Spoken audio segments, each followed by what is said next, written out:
Welcome to the Founders Journey podcast. Inspiration, education for founders by founders. Hey everyone, welcome back. I'm Greg Moran from Evergreen Mountain Equity Partners and Evergreen Growth Partners and the host of the Founders Journey podcast. Been a startup founder and CEO for 20 plus years, and a few exits along the way. So I've been on this full journey a few times that you're probably in now or thinking about taking. So today we're going to dive into one of my favorite topics. I talk about it in so many of our videos. Because I think it's one of the most crucial aspects of scaling any business, and that's identifying your ideal customer profile, your ICP for short. So if you want to know who your real customers are and how to target them effectively, stick around. Okay, first things first. What exactly is an ideal customer profile? Simply put, your ICP is a detailed description of the type of customers that can really benefit most from your product or service. These are the people who are most likely to buy from you, who are most likely to renew, stay loyal, and even advocate for your brand. These are the ones that you build success stories and case studies on and long-term relationships with. They really become the foundation for any great long-term business. Why is this important?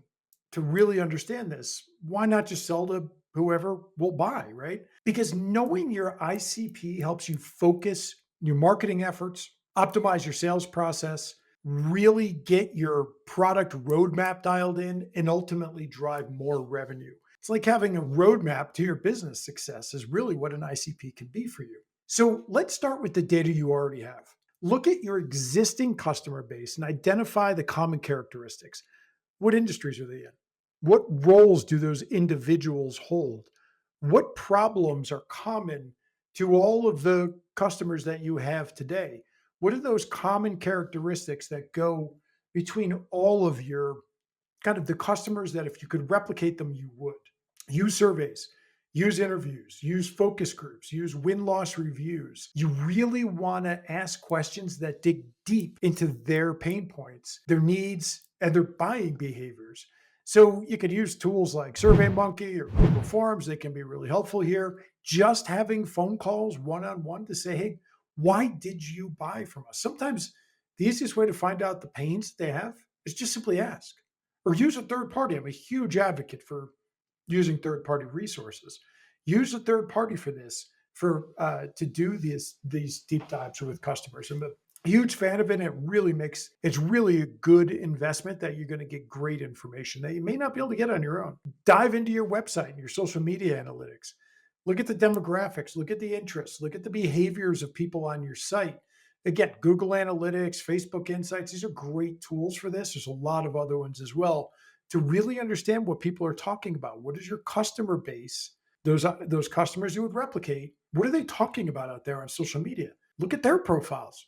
Look at what are they commenting on? What are they talking about? You want to develop detailed buyer personas based on your research. So you want to include information on things like, what's the average age? What's the job title? What's the company's size? What are their goals? What are their challenges? Maybe even hobbies. Just again, this is going to really depend on your market a little bit, but the more detailed profile of the buyer persona that you can build, the better.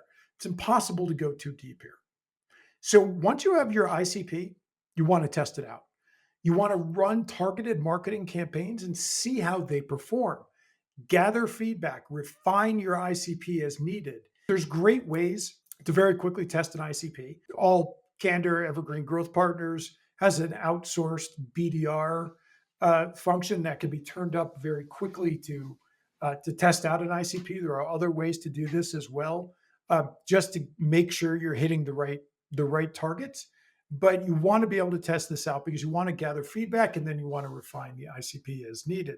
So again, this is an ongoing iterative process.